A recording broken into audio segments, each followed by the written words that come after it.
Tunisians appear to have little appetite for parliamentary election.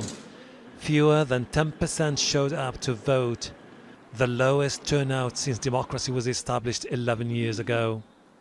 It's a major setback for President Kais Saied, who had hoped for strong support in favor of reforms he introduced in 2021. The new parliament will have less say. The government will be appointed by the president, who has consolidated his own powers in the last 2 years. As soon as polling stations opened, it was obvious people had stayed away. Gone were the long queues waiting for their turn to vote. I have hope things will improve and that the new parliament will serve our interests, not the MP's personal ambitions.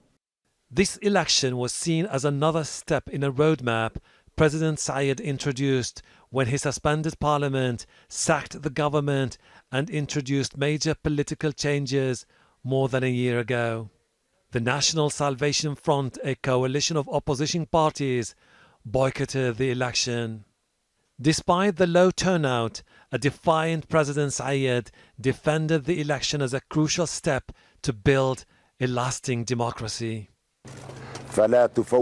This is your historic moment. Don't miss the opportunity. Vote so you can get back your legitimate rights for justice and freedom. An oasis of democracy in a region beset by instability and violence, Tunisia had been run by a coalition led by the conservative Ennahda party.